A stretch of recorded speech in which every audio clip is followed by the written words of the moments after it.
Auf den ersten Blick wirkt dieses Bild eher unscheinbar, aber es ist eines der am meisten analysierten Gemälde der Kunstgeschichte.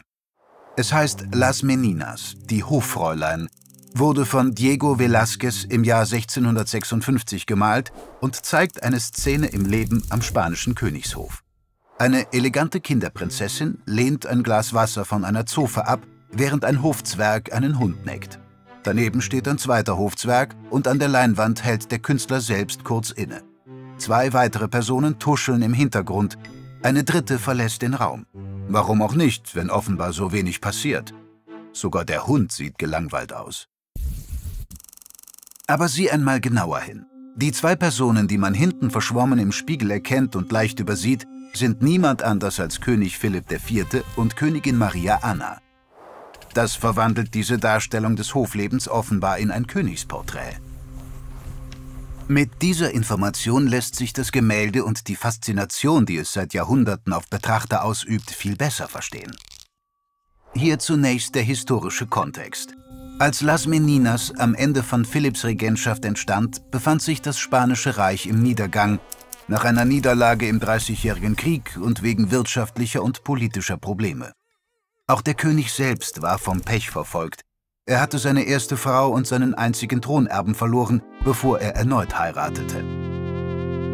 Aber das Bild verschleiert, wie das Paar darum kämpfen muss, die Familie zu ernähren.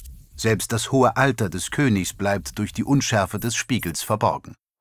Im geometrischen Zentrum des Bildes sehen wir im Licht, das durch das Fenster strömt, die Infantin Margarita Teresa, damals das einzige legitime Kind des Königs. Ihr strahlendes, gesundes Aussehen ist ein idealisiertes Bild der Zukunft des gebeutelten Reichs. Aber nicht nur die Infantin ist der Mittelpunkt des Gemäldes. Durch eine clevere Perspektive und lebensgroße Darstellung auf einer 3,18 Meter x 2,76 Meter großen Leinwand verwischt Velázquez die Grenze zwischen Kunst und Realität und schafft eine dreidimensionale Welt, die sich scheinbar betreten lässt. Die Linie zwischen Decke und Wand verläuft zur offenen Tür, wodurch das Gemälde aus der Perspektive der Betrachter wie ein echter Raum wirkt.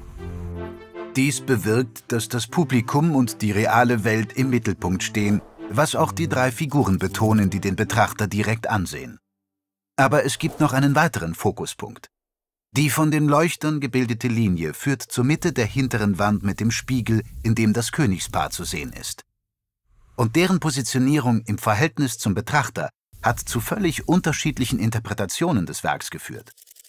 Der Spiegel könnte König und Königin zeigen, die für ihr Porträt posieren, oder reflektiert er die Leinwand? Und was machen wir daraus, dass Velázquez dieses angedeutete Königsporträt nie gemalt hat? Zeigt das Gemälde vielleicht seine eigene Erschaffung? Durch Einbeziehung des Spiegels in sein Werk erhob Velázquez die Kunst der Malerei von ihrer Wahrnehmung als einfaches Handwerk zu einer intellektuellen Herausforderung. Mit seinen drei konkurrierenden Schwerpunkten zeigt Las Meninas den Widerspruch zwischen der idealen, der realen und der gespiegelten Welt und erzählt durch die ungelöste Spannung eine komplexere Geschichte, als es ein Spiegel allein je könnte.